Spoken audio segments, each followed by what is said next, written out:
दुसऱ्या दिवशी बाबांनी मला हस्तिनापूरला निघण्याची तयारी करून ठेवायला सांगितलं. मी त्यांच्या आज्ञेप्रमाणे लागणारं एक एक साहित्य एकत्र करू लागलो. मनात अनेक विचारांचं काहूर दाटलं होतं. आता चंपानगर सोडावं लागणार होतं. इथले हे आकाशाशी स्पर्धा करणारे किंशुक, सांतवन, दंडनी, मधुप, पाटल नि खदिराचे वृक्ष आता मला अंतरणार होते. इथल्या पत्ररथ, शेण, कोकिळ, क्रोंच, कपोत या पक्ष्यांपासून मी आता दूर दूर जाणार होतो. इथल्या ब्रह्मदत्त, वीरमित्र, बाहुकेत ह्या मित्रांना मी दुरावणार होतो.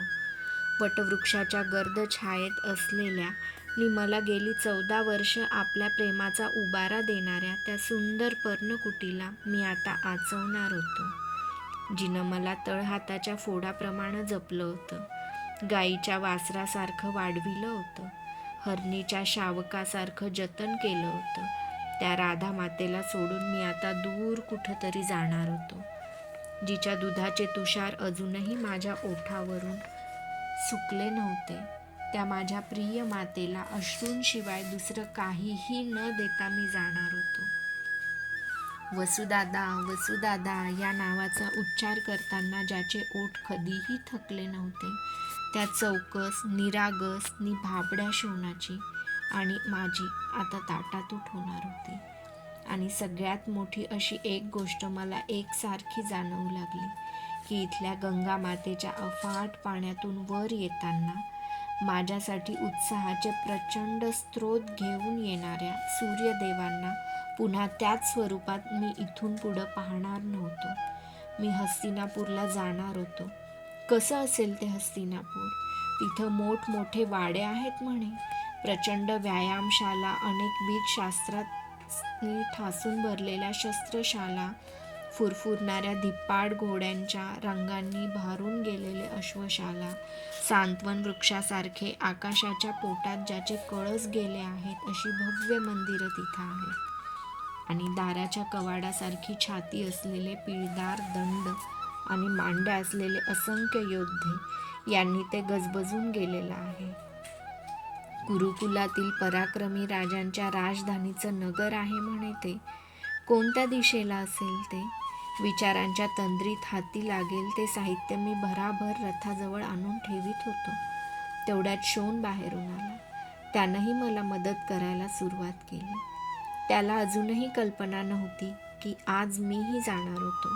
तो म्हणाला, वसुदादा, बाबा नेहमीच रथ घेऊन इथं येतील तर किती छान होईल नाही? आपणाला पण नेहमीच रथातून फिरायला मिळेल. मी काहीच बोललो नाही. आज मी तुला सोडून जाणार हे त्याला कसं सांगावं तेच मला समजत नव्हतं. शेवटी जाण्यासाठी म्हणून बाबा रथाला घोडे जोडू लागले.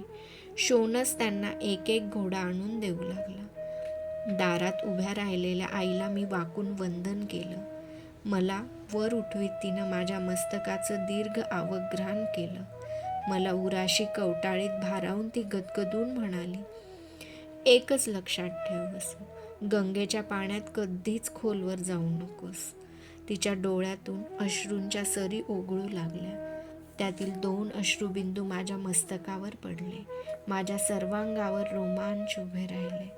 वायुगतीनं शरीरातील रक्त जोरानं फिरू लागलं.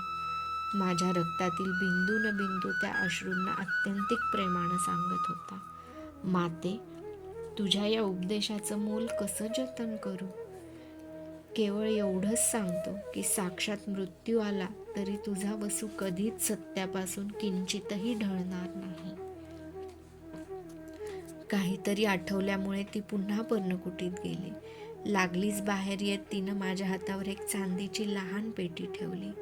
अत्यंत भारावलेल्या स्वरात ती म्हणाली, वसू, जेव्हा जेव्हा तुला माझी आठवण होईल तेव्हा तेव्हा तू या पेटीचं दर्शन घे. माझ्या जागी तिलाच मान. तुझी ती आईच आहे असं समजून तिला सांभाळ. मी पेटी उत्तरीयात व्यवस्थित बांधून घेतली. आणखी एकदा आईला वंदन केलं. तिनं थरथरत्या हातानं दह्याचे 4 थेंब माझ्या हातावर घातले. मी ते घेतले. एकदा त्या सगळ्या पर्णकुटीवर दृष्टिक्षेप टाकून मी ती डोळ्यात सामावून घेतली आणि वळलो. रथ तयारच होता. शोन बाबांना काहीतरी विचारित होता. बाबांनी मला रथात बसायला सांगितलं. मी रथात बसताच शोनानं बाबांना विचारलं, दादा कुठं निघालाय? त्याचे डोळे बावरले होते, रडवेले झाले होते. तो माझ्याबरोबर हस्तिनापूरला येणार आहे. तू जा आत. बाबांनी घोड्यांचे वेग आपल्या हातात घेऊन एकदम त्यांच्या पाठीवर जोरदार आसूड मारीत त्याला सांगितलं. घोडे चौखूर उधळले आणि वेगानं धावू लागले. शोन हात उंचावीत दादा थांब, दादा थांब म्हणत रथामागून धावू लागला. आईनं पुढं होत चटकन त्याला पकडलं. मी सुटकेचा निश्वास टाकला. रथ पुढं धावू लागला, पण शोन पुन्हा आईच्या हातातून निसटला होता. दूरवर त्याची लहानशी आकृती पुढं पुढं सरकताना दिसत होती. उत्तरीय सावरीत एक हात वर उंच करीत तो धावतच होता. नगरीच्या सीमेपर्यंत आम्ही आलो. मला वाटलं होतं शोन दमून शेवटी तसाच परत जाईल, पण हात उंचावीत तो अजूनही धावतच होता. मी बाबांना रथ थांबवायला सांगितलं. आम्ही थांबलेले पाहून तो जास्तच वेगानं धावू लागला. भोळ्या भाबड्यानी पोरकट वाटणाऱ्या शोनाच्या अंगीसुद्धा किती मोठी चिकाटी होती. त्याला माझ्याबरोबर यायचं होतं म्हणून तो भान विसरून धावतच होता. किती हट्टी होता तो, पण हट्टी तरी कसा, किती सहज आणि निर्भेळ प्रेम होतं त्याचं माझ्यावर. थोड्या वेळातच तो धापावत आमच्याजवळ आला. त्याची कोवळी मुद्रा घामानं डवरून गेली होती. फारच दमला होता तो, पण तशा स्थितीतही चटकन पुढं होत त्यानं वेगानं रथात झेप घेत उडी मारली.